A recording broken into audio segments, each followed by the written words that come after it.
Hello Malegaon, ये है आपकी आवाज।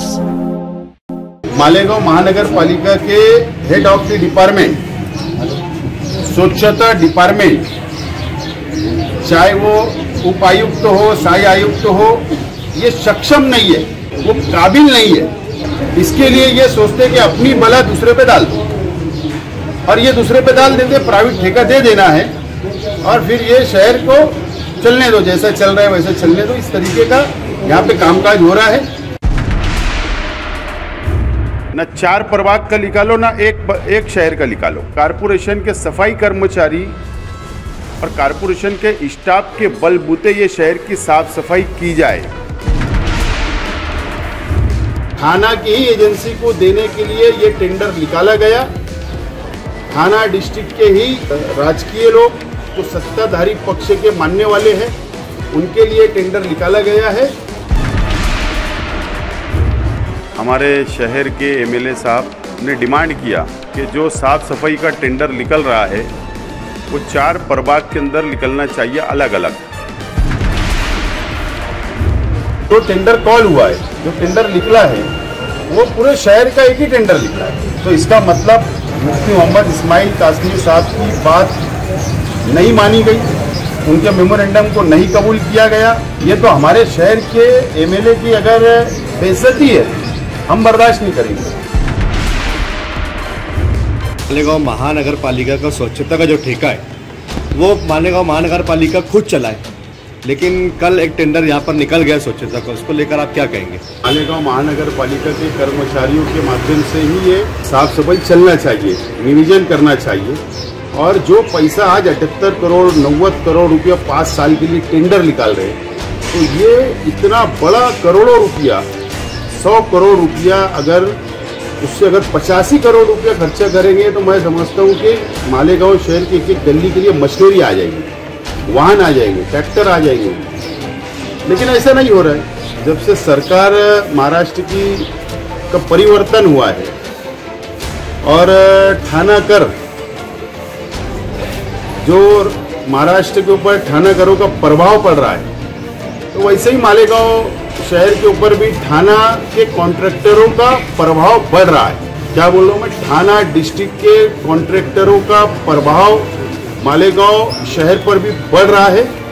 और आप देखना कि थाना की ही एजेंसी को देने के लिए ये टेंडर निकाला गया।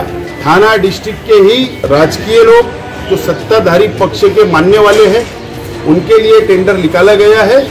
और आने वाले दिनों के अंदर आप जरूर देखेंगे कि थाने की ही एजेंसी को ये प्रयत्न किया जाएगा कि ये 90 करोड़ 78 करोड़ का टेंडर दे दिया जाए 5 साल के लिए। और इसके लिए ये पूरा एक प्री प्लानिंग संयंत्र रचा गया है।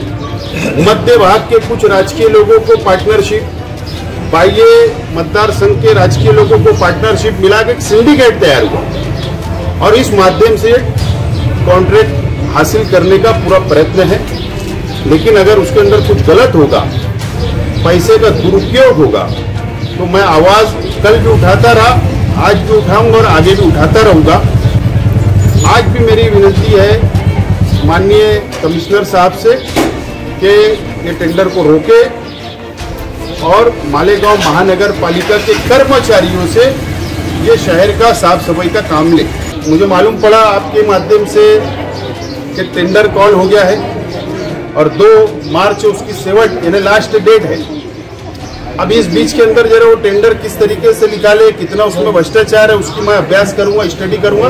उसके बाद आपको मेरा मत आपको बताऊंगा।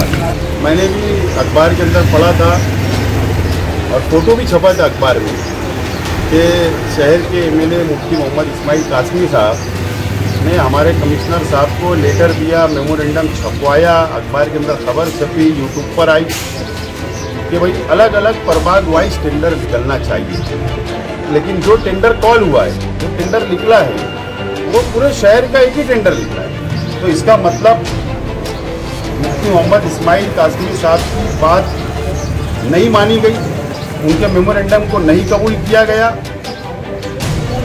ये तो हमारे शहर के एमएलए की अगर बेइज्जती है, हम बर्दाश्त नहीं करेंगे। हमारे शहर के मोहतरम एमएलए है, उनकी बेइज्जती हम कैसे बर्दाश्त कर सकते हैं। हाँ, ये हो सकता है कि हम तो बर्दाश्त नहीं करेंगे, अगर वो मैनेज हो गए होंगे तो ये एक अलग बात है।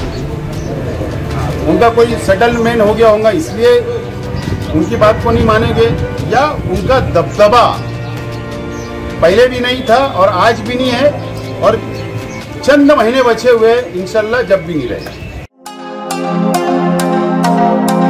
हेलो मालेगांव, ये है आपकी आवाज।